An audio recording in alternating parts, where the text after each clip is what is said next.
que me motivou quando eu fiz essa pesquisa sobre o Ivan, que na realidade não é uma pesquisa sobre toda uma época da qual o Ivan faz parte, ele é o protagonista mais novo dessa história, que é uma época que hoje a gente presta atenção muito a ela, mas que durante algum tempo ela esteve num certo limbo, né, para a própria cultura brasileira, para o próprio mercado de arte brasileiro. E que, a partir, sobretudo, da década de 90, com a reaparição e a reemergência da obra do Hélio de Sica e da Lígia, um pouco não por causa disso, mas um pouco daquilo que era a atmosfera que cercava, que secundava o universo do assim chamado underground dos anos 70 brasileiro, vem à tona. E aí me interessava muito, no caso específico do Ivan e na correlação do Ivan com o Ali, Salomão e com o Torquato Neto, essa capacidade de articulação de um certo vocabulário colagístico que vinha das vanguardas mesmo, dos anos 20, 30, e algo que eles mesmos produziam enfrentando, de certa forma, aquilo que tinha sido um projeto um pouco abortado pelo golpe militar e, sobretudo, pelo recrudescimento da ditadura em 68, que era a experiência de você fazer um trânsito entre o universo de cultura popular e o universo assim chamado de cultura erudita. Quer dizer, uma das coisas que, uma das fontes de informação do Ivan, eu me lembro que em 74, 75, eu era bem jovem, tinha uns 14, 15 anos, e eu morava em Petrópolis, no estado do Rio. Ele sabe dessa história, já contei várias vezes, e eu ia lá para uma das livrarias que tinha lá e começava a folhear Naviloca, sem saber o que era aquilo e tal. E aí o imaginário, no sentido de coleção de imagens da Naviloca, remetia, por sua vez, a um outro universo, que era um universo de fantasia, mas não no sentido da fantasia hollywoodiana, mas da fantasia construída precariamente, perifericamente, né? E um desses universos de fantasia que o Ivan, ao qual o Ivan recorreu muitas vezes, era o Tivoli Park, que ficava na Lagoa, de onde a gente viu uma cena, aquela cena da montanha-russa. E o Tivoli Park, eu me lembro que tinha um trem fantasma, o Fernando deve lembrar isso também, que tinha um tapume, que era todo pintado, que era ao estilo, um tipo de pintura desse tipo de diversão popular, como a monga, mulher gorila e outras coisas mais, que compunham uma espécie de vocabulário visual que a gente estava muito acostumado a ver, mas que era imensamente desprestigiado, né, do ponto de vista cultural e tal. E o que o pessoal dos anos 70 fazia era, de alguma maneira, fazer essa correlação entre esses dois universos, uma correlação improvável entre esses dois universos. Quando eu topei, muitos anos mais tarde, já fazendo doutorado, primeiro com uma dica do Haroldo de Campos, quando ele fez parte da minha banca de mestrado, falou: olha, preste atenção no Theo van Desburg e nas correlações que ele faz entre construção, desconstrução e tal. E depois, com a frase do Haroldo, né, pelo açougue também se chega a Mondrian, aí eu comecei a prestar atenção. Quer dizer, a ideia de monstrutivismo, na verdade, é uma ideia que é muito devedora do próprio Haroldo e de um artista, diga-se de passagem, que o Hélio adorava, que era o Kurt Withers, e que, por sua vez, também é uma fonte fundamental para o próprio trabalho do Ivan. Quer dizer, quando a gente olha aqui, por exemplo, esses filmes que ele trouxe, esses filmes já são reelaborações de outros filmes, eles já são remontagens das remontagens. Eles são feitos tanto com as sobras que passam a fazer parte da obra, como também com os próprios elementos novos que eventualmente ele coloca. Dentre esses elementos novos está o próprio processo de montagem do filme. Então, pedaços do filme de outros filmes, como principalmente H.O. e Heliorama, ele vai pegando esses pedaços e vai remontando isso novamente. Quando ele participou da Bienal, não me lembro mais qual foi essa Bienal, você se lembra? 2006, né? 2006. Ele expôs, por exemplo, fragmentos dessas tripas de filmes que, por sua vez, são remontados e postos em outras ordens E aí, aplicando um recurso qualquer que já na esfera do digital sobre essas tripas, você vai multiplicando determinados trechos de filmes e esses passam a ser, por sua vez, novamente filmes. Que é o mesmo processo que também a gente vê nos trabalhos do Ivan, que estavam aqui na exposição e que estão aqui na galeria. Né? Então, aqui na subida mesmo, quando a gente vê aquelas caixinhas de chiclete, já tem essa multiplicação. De onde vem isso? Isso vem também de uma certa apreensão em conjunto, em mosaico, que estava surgindo nos anos 70 no Brasil como uma formulação de compreensão do mundo, daquilo que naquela época, a essa altura, ainda se chamava cultura de massas. Né? Ou seja, era isso e era ao mesmo tempo a difícil percepção de que nós tínhamos já, de certo modo, uma vocação muito interessante no Brasil para fazer desse universo que era trazido de fora algo diferente disso e algo surpreendente e inovador. Entretanto, isso tinha dois fatores que complicavam. O primeiro era o próprio consenso social forjado por um regime ditatorial, né, que impedia que emergissem no momento de explosão internacional de pesquisas e coisas assim, isso ficava muito sufocado aqui. E segundo, a partir disso também uma certa dificuldade do próprio contexto cultural brasileiro de compreender, né, as maiores aproximações que poderiam se estabelecer, por exemplo, entre um programa do Chacrinha e alguma coisa que você encontrasse no dadaísmo do que se pudesse imaginar. E era exatamente isso que, quando, por exemplo, Ali Salomão constrói um livro que foi construído a partir também de um projeto gráfico do Elliot Sica, Me Segura Que Eu Vou Dar um Troço, ele escolhe essa expressão, que é uma expressão popular, ou o próprio Elliot Sica, muitos anos antes de 65, vê um pedaço de um cartaz na rua e disse assim, uma moradia de morador de rua, e ele lê lá, isso aqui é o meu parangolé, e diz, esse é o nome, né, e pega o nome parangolé. O esforço desse pessoal todo era no sentido de trazer isso. Agora, existe um outro detalhe que eu acho que é importante assinalar no caso do Ivan e no caso do cinema do Ivan, é que primeiro que esse cinema começa como cinema no Super 8, ou seja, ele começa com um cinema completamente clandestino, né, um cinema tratado da mesma forma que a própria colagem foi tratada, como algo que era do universo da brincadeira, das crianças, sem que se levasse a sério aquilo. Né? Era uma espécie de brinquedo que era desviado de função e posto para outro uso, né? Mas além disso, era nesse cinema que se podia praticar clandestinamente aquilo que tinha sido a experiência que tinha se interrompido em 68 com o Bandido da Luz Vermelha, e que por sua vez também vazava por outros caminhos em filmes que ninguém via, porque eram aqueles filmes que compõem esse universo que a gente conhece como, hoje conhecido como cinema marginal, não sei se é um termo muito adequado. Né? E o que o Ivan traz especificamente são aí mais dois fatores fundamentais. Um primeiro, que nós não temos mais memória disso no Brasil, que é a experiência de ver filmes que são de uma certa proveniência não hegemônica.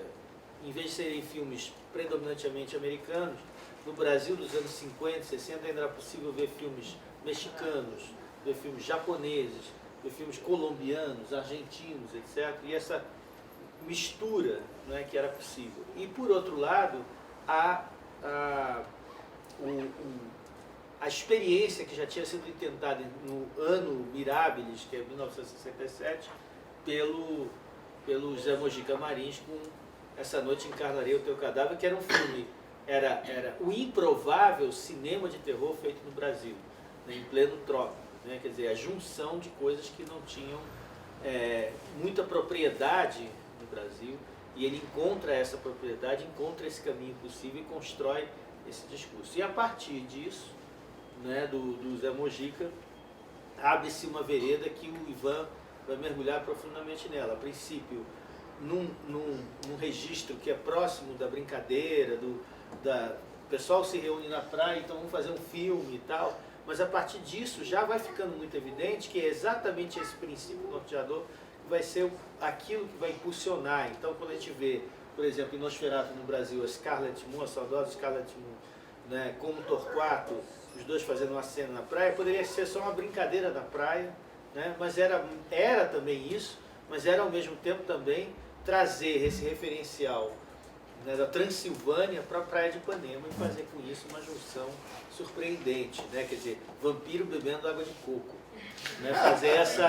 Fazer essa conjunção inesperada, né?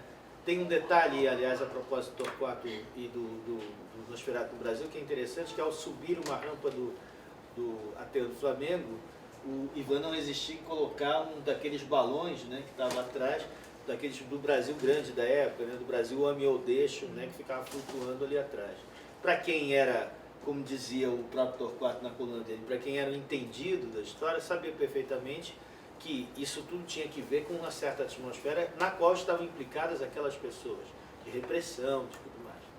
Então se a gente só reduz isso a essa dimensão histórica, isso não é suficiente. Se a gente só reduz a relação com o universo das colagens, da montagem que vem das vanguardas, não é suficiente. É, na realidade, uma multiplicação de fatores que compõem esse painel aí, ou como disse o Sganzello uma vez falando do próprio Torquato, no seu filme sobre o Torquato da Manchete, né, é um cinema de variedades, né? É um show de variedades, uma montagem de atrações, como também gostava o Eisenstein de falar. Né? E o Ivan leva isso eisensteinianamente, godardianamente, que é o grande ídolo do Ivan, e está evidente aqui nos letreiros dos filmes, né? Ele leva isso às últimas consequências com um viés absolutamente brasileiro. Ou seja, timbrando em chamar a atenção para aqueles aspectos da cultura brasileira que têm sido sempre postos em segundo plano, né? e que são, na verdade, constituintes nossos, porque a gente pode ser muito erudito, ter lido vários filósofos franceses, mas a gente também assistiu Valesca Popozuda, Chacrinha, essas coisas todas estão também no nosso universo, no nosso conjunto informacional. Né? O que se pode ver, por exemplo, no último filme do Ivan, chamado Bacanal do Diabo. A gente pode falar do Bacanal do Diabo depois.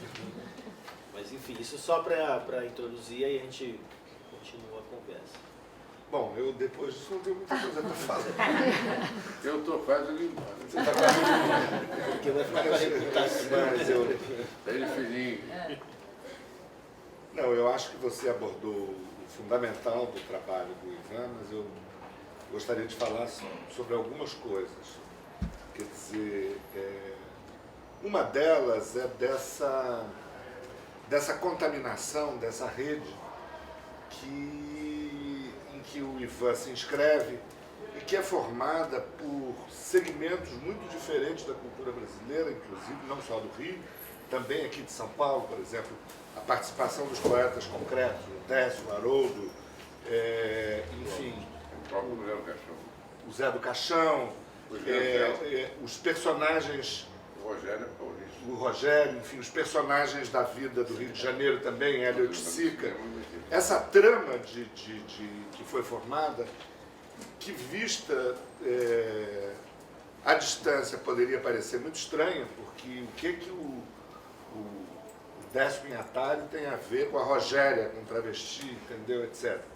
É claro que, e foi uma coisa importante a ser mencionada aqui, que essa brasilidade, que essa hibridização de influências internacionais com referências culturais brasileiras não é propriamente nova. Ela começa, por exemplo, com o modernismo lá atrás, só que com ingredientes totalmente diferentes. Isso que eu acho importante. Há que considerar que o modernismo, aquele lá atrás da semana, ele é um modernismo que foi interrompido pela ruptura proposta pelo concretismo ou pelo neoconcretismo. Houve uma interrupção, porque, na verdade, se nós pegarmos do ponto de vista de um paradigma, que por isso mesmo a gente tem que relativizar, se nós pegarmos do ponto de vista o paradigma da ruptura que ocorreu na Europa, e eu não estou falando de arte, Né? Se vocês pegarem, por exemplo, a ruptura de processos artesanais de produção com a indústria, né? Essa ruptura foi vivida na Inglaterra, embora com a negociação da presença da família real. A ruptura filosófica foi na Alemanha, com o pensamento de Kant, de Lessing, de Baumgarten, etc. E a ruptura, bolo confeitado com cereja e tudo, foi a França, com a Revolução Francesa, né, um espetáculo que guilhotinou 20 mil pessoas que eram proprietários rurais. Então, há um paradigma que o processo de modernização, de instalação do capitalismo na Europa, ele se deu com o triunfo da cidade contra o campo, ou seja, da burguesia contra a aristocracia. Voltemos para o Brasil. Como é que se dá esse processo no Brasil a partir do final do século XIX, tendo por epicentro São Paulo? Ele não se dá por meio da ruptura. Ele se dá por uma transferência de capitais entre a fazenda e o arranha-céu. Então, é um capitalismo que não contou com a reforma agrária lá que os franceses, que os japoneses fizeram. Todos os países capitalistas que deram certo fizeram a reforma agrária e criaram a pequena propriedade. O Brasil, como há essa associação muito brasileira, né, e eu diria latino-americana, entre a fazenda e o arranha-céu, faz com que o nosso modernismo, na esfera discursiva, não rompa, nem seja radicalmente moderno desse ponto de vista do paradigma. Você olha os manifestos, eles falam, por exemplo, pau-brasil, estava vendo hoje, obuses de elevadores, moinhos de não sei o que, sem esquecer o pajé, o sabiá, etc, etc. Tem sempre o modernismo brasileiro inicial, ele paga um tributo ao fato do processo de industrialização aqui ter se originado com o desvio dos capitais, dos fazendeiros para a indústria. Tá? Isso é um problema. Tá? É um problema, é um entrave. É claro que eu não estou falando da obra dessas pessoas, eu estou falando dos discursos da brasilidade que vem junto com o Manifesto para o Brasil. A antropofagia é um pouco diferente. Tá? Esses discursos da brasilidade são extremamente reveladores de uma espécie de modernização tópica que, evidentemente, não podia se expandir para o resto do país. Tá? Eu acho que o que acontece é que o Brasil todo é igual, só que a dosagem entre fazenda e arranha-céu é potente, se dá aqui em São Paulo, daí o modernismo ter surgido aqui, sem desconsiderar outros modernismos, como o pernambucano, do Rio de Janeiro, etc., que têm sido pouco estudados. Muito bem, por que eu estou contando essa história? Porque se nós observarmos o que esse modernismo trouxe, e não teria problema nenhum hoje em dia do ponto de vista do pós-colonialismo, evidentemente você diria, é um modernismo com tom local, não precisa seguir paradigma, tudo isso. Acontece o seguinte, se nós olharmos o que vai ocorrer no Brasil depois da Segunda Guerra Mundial, em que a correlação de forças se altera, em que, por exemplo, os imigrantes, não estou falando daqueles imigrantes que desde o século XIX chegaram já com dinheiro, Matarazzo, Scarpa, nada disso, eu estou falando dos imigrantes, que tinham um perfil do Valdemar Cordeiro, por exemplo, ou outros Feyer, Leopold Aar, que eram do Grupo Ruptura, todos muitos imigrantes, que eram pessoas que não vieram para a lavoura, eram pessoas que tinham uma formação, quer dizer, no final do pós-guerra, a situação não é a mesma daquela do modernismo do início do século XX. Ela já tem uma outra articulação e o Valdemar Cordeiro, que é, na verdade, brasileiro, porque o pai era brasileiro, foi registrado na Embaixada Brasileira em Roma, mas chegou ao Brasil pela primeira vez aos 21 anos, não tinha nenhuma relação com o sabiá, com a galinha o bolinho de fubá, nem não sei o que, o jacatatu. O que ele faz? Ele é um brasileiro que chega ao Brasil em estado de ruptura. E ele propõe a ruptura. O Manifesto Ruptura, lançado em São Paulo, em 1952, é, de fato, o primeiro manifesto moderno de vanguarda do país. Tá? O concretismo é o primeiro ismo verdadeiro da arte brasileira. A pergunta é, por que o Brasil tem que ter isso? Porque teve. Eu não posso decretar que não teve, isso aconteceu. Não vou dizer, Gayatri Spivak, Obibaba, não estou pensando nisso, estou pensando na nossa realidade aqui. Então vejam o seguinte, esse modernismo, se vocês pegarem o movimento, o Manifesto da Ruptura, é incrível porque o Valdemar Cordeiro diz mais ou menos o seguinte, que a arte antiga foi grande quando foi inteligente, mas nossa inteligência não pode ser de Leonardo. Foi a crise, foi a renovação. Ele rompe com Leonardo da Vinci. Em seguida ele diz assim, é o velho, todas as variedades e hibridizações do naturalismo, isto é, o naturalismo errado das crianças, dos loucos, dos primitivos, dos expressionistas, dos surrealistas e o não figurativismo hedonista, a abstração informal. Eu sempre me perguntei assim, por que um único manifesto rompe com tudo? Porque nunca houve ruptura no Brasil. A proclamação da República não foi ruptura, a independência não foi ruptura, entendeu?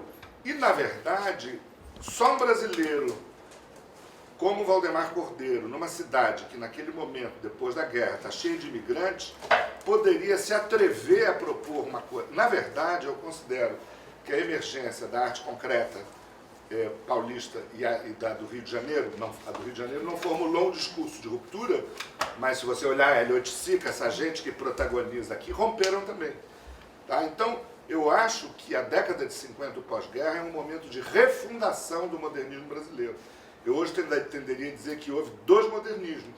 Um modernismo inicial, problemático ou típico, e um modernismo que, ao apagar das luzes da arte moderna, que foi a década de 50, e eu vou roubar uma frase da Tarsila, que falava do serviço militar do cubismo, eu diria que a década de 50 foi o serviço militar da forma aqui no Brasil.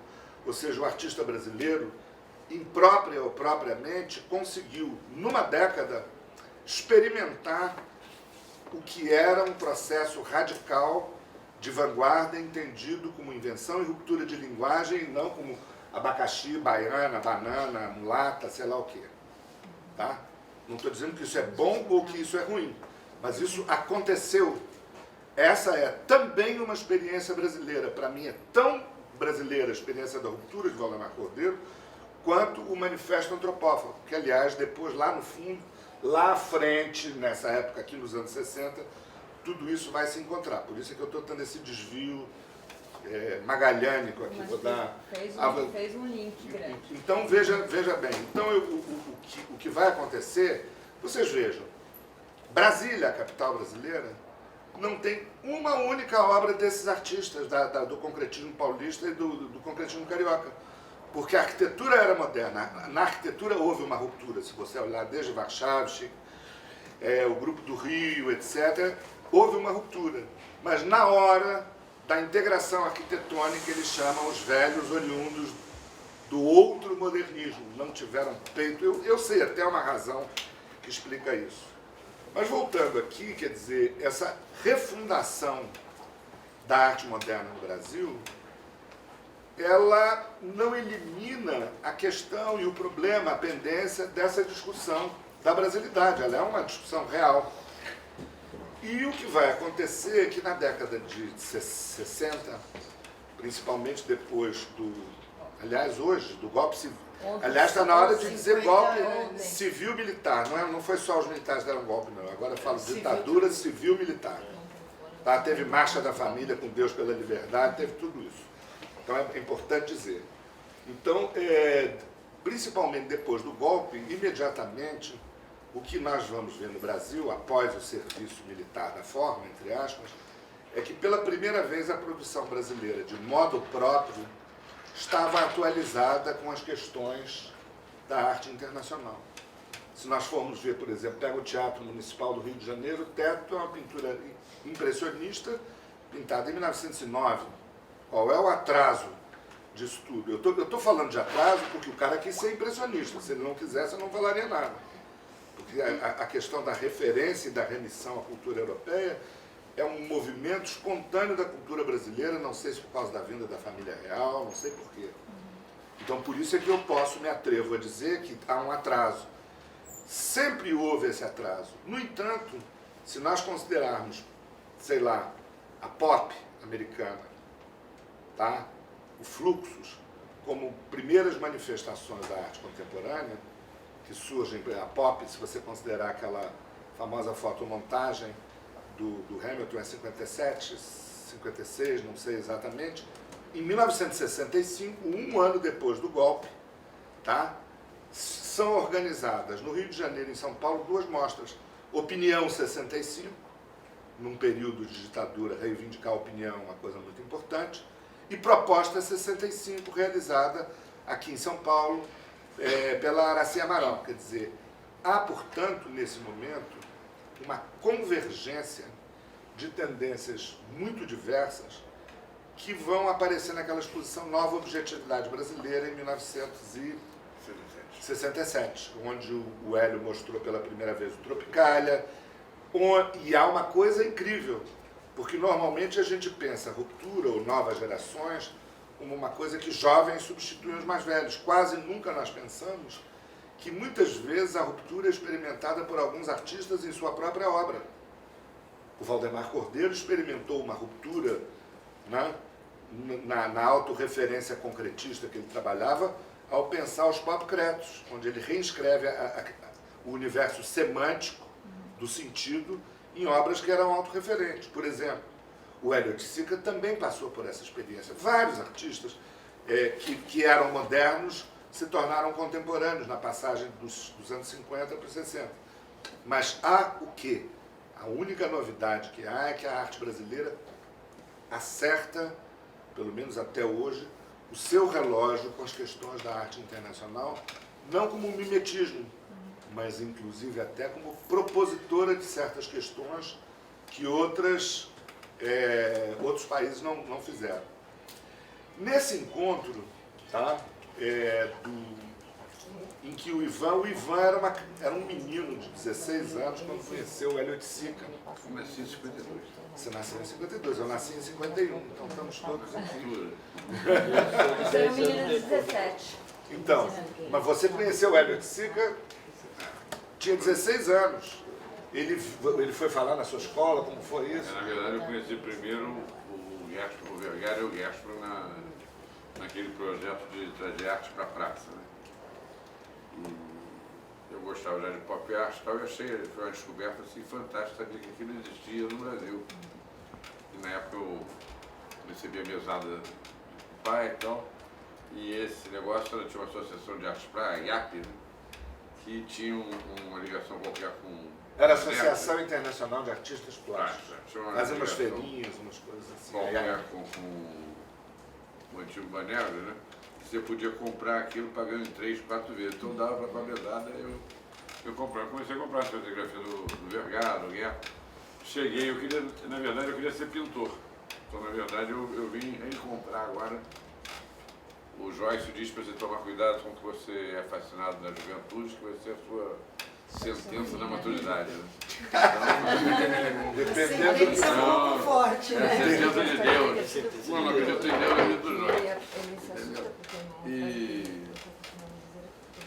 aí na época também tinha todo um outro pegada naquele negócio da ditadura, então todo mundo, os próprios artistas usavam esses encontros, usavam essa coisa de dar palestra no colégio. Então, o monte era arte, mas o intuito era dar um placo. Né? E a gente tinha uma diretora que era muito... A dona Lúcia Magalhães, ela era sapatão, na verdade, já, mas na época era Paraíba. Né? Paraíba, na época era Paraíba. Então, a gente nem percebia muito isso. Mas ela cuidava da gente. Nessa época eu tinha uma coisa muito gozada, porque nessa mulher ela publicava um livro de redações. E eu nunca fui bom aluno, não. Eu era bom aluno de história, geografia e tal. E matemática, depois eu virei até jornalista, hoje em dia eu escrevo até sobre o sapato da Andréia, mas que é muito bonito, né? Sobre qualquer coisa, sobre o Eloy Fernando, sobre o Zombio, qualquer coisa eu posso escrever. Mas na época não. E a redação contava que era uma maneira fácil de tirar uma nota boa para balancear não saber falar português. Né? E aliás, os professores portugueses geralmente eram chatos. Né? De matemática também. Também só gostava de história e geografia. Aí eu tinha comprado aquele livro Luta Corporal do Goulart, que era um tipo de poesia que a diretora não lia. E mandei ver, copiei aquela Poema da Galinha, a mulher leu o colégio inteiro a minha redação, me deu 10. Achando que era sua. Ia botar no livro. Hoje em dia eu acharia o máximo, né? Mas na época não virou um problema para mim da vida.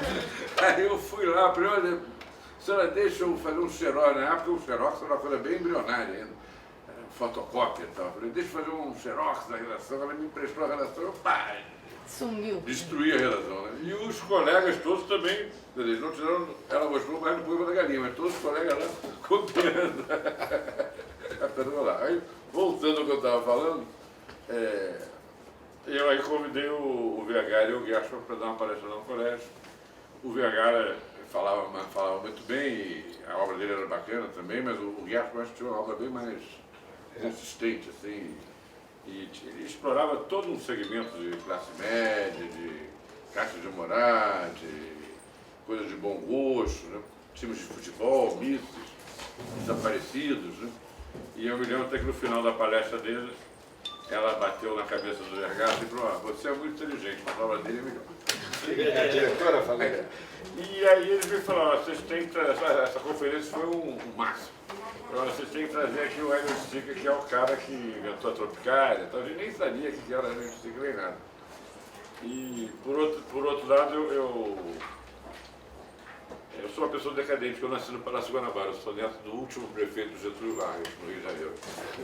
E isso para mim, meu avô, apesar de ser um general janguista, getulista, você, nos anos 60, você ter parente militar era um horror. Né? Então isso era um karma para mim. Todo primeiro dia de chamada lá, eu ia lá, sempre tinha uma Helena e o Ivan, nunca tinha Ivon, não sei, era um só.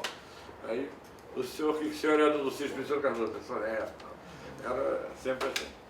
E aí eu entro na casa da Hélio Stica, com dois colegas de colégio, com o Ricardo Barreto, que é o guitarrista Blitz, e um outro menino aí que não é ninguém.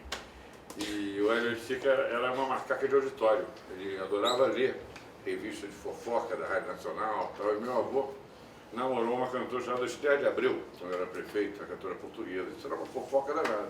Então eu pisei lá e você é o neto do Cícero Cardoso. Puta que pariu. Não é possível, desculpem o palavrão, mas eu tenho que falar. E a partir daí, não sei se é por causa do Cícero Cardoso, mas ele me adotou. Os meus colegas conheceram ele junto comigo, mas não investiram nessa relação.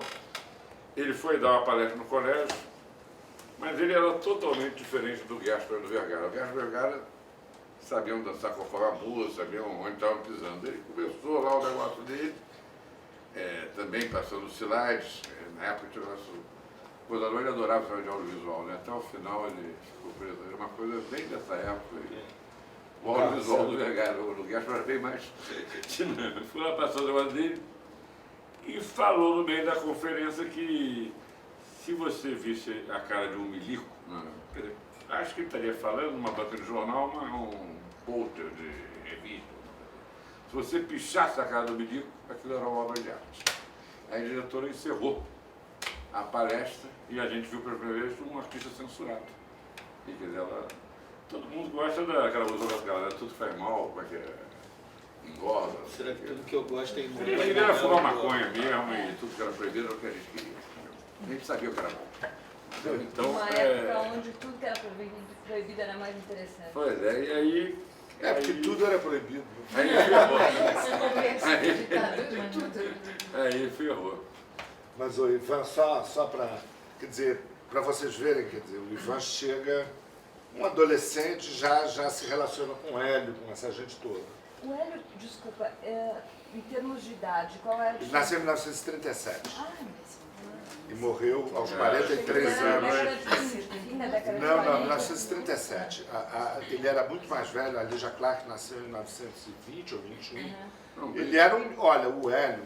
Não foi o gateiro aquele... Olha, o Hélio, quando ele faz os parangolés, quando ele faz os penetráveis, ele fez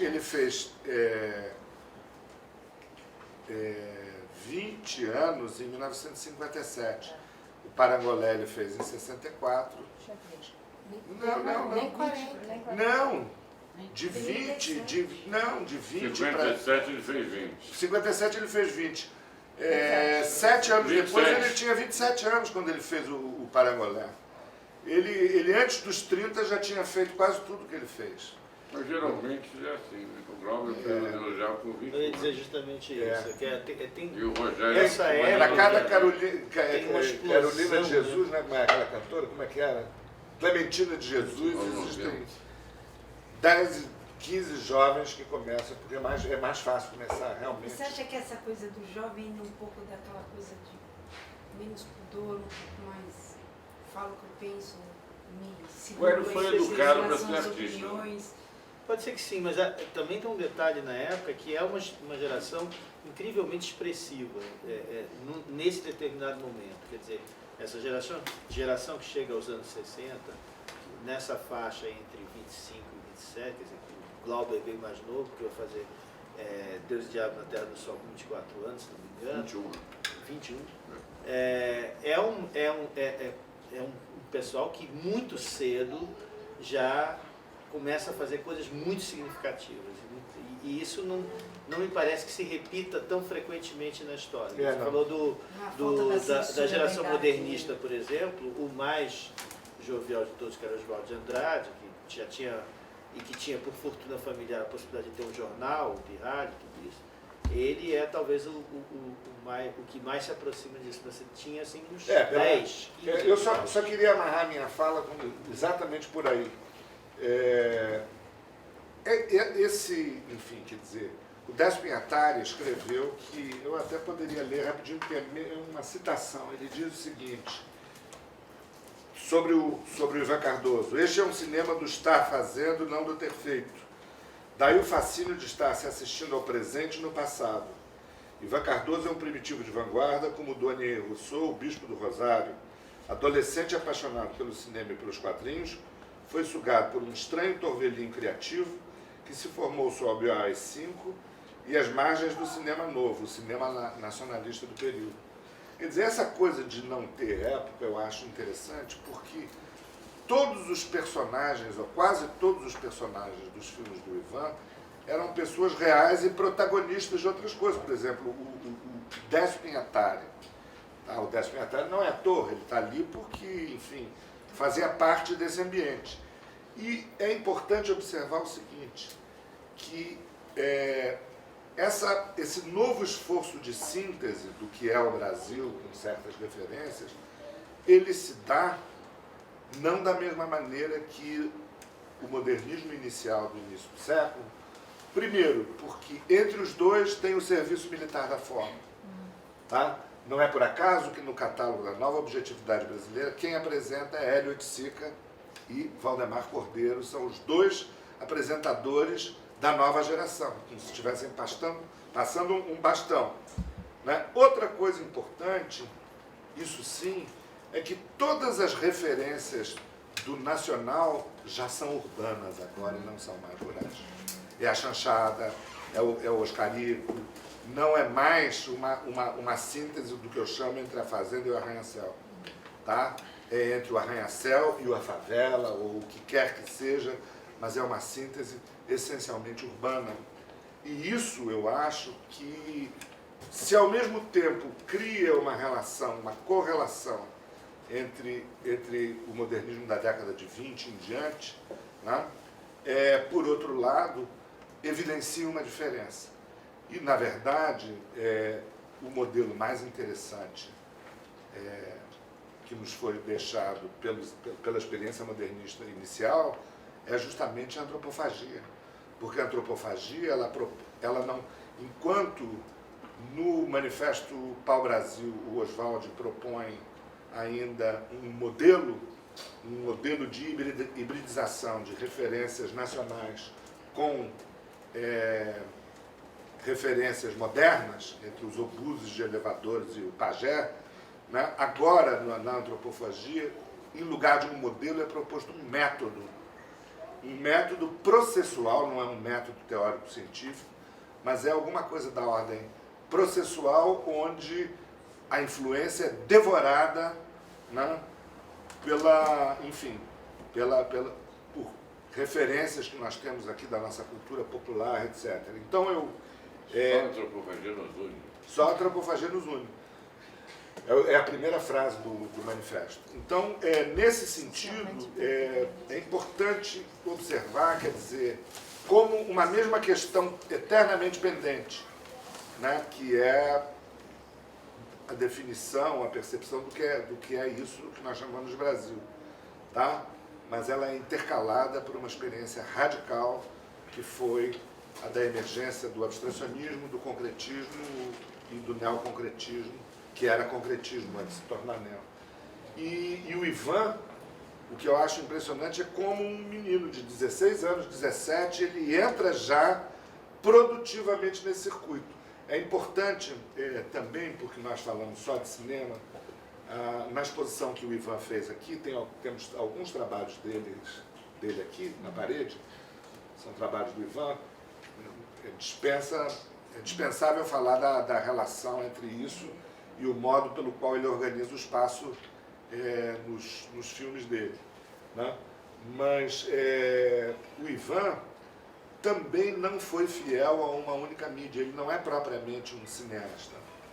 Ele é também um cineasta, ele é também um fotógrafo, ele é também uma série de coisas, e essas diversas frentes de trabalho, né, se não configuram uma proficiência oficinal daquele pintor que enche a boca para dizer que é só pintor, por outro lado, isso é uma evidência, né, da inscrição do trabalho do Ivan, já desde o início, desde o seu início, na passagem da década de 60 para de 70, em questões que são questões da produção contemporânea, quer dizer, a migração por várias mídias, a exploração de determinadas questões conforme as ideias que se queiram trabalhar e tudo isso. Então, na verdade, essa sensação que o Décio diz que o cinema do Ivan não tem tempo, às vezes fica me parecendo... Bom, eu sou suspeito porque eu sou da mesma geração, vivia na mesma cidade, então esse clima me era familiar.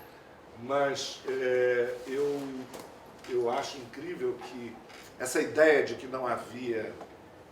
Vou até usar as próprias palavras. Sabe o que é, Fernando, também? Que ele fez esse texto com o filme Súmulo que eu fiz no Super 8, agora em 2000. Ah, sim. Então ele está se referindo, ele está vendo coisas dos Mas anos 70. Mas é o que eu vou dizer que eu estou vendo também. Se estar presente no passado, essa suspensão do tempo, ela existe para quem viveu também essa experiência, e, enfim. Então era só isso que eu queria dizer para complementar.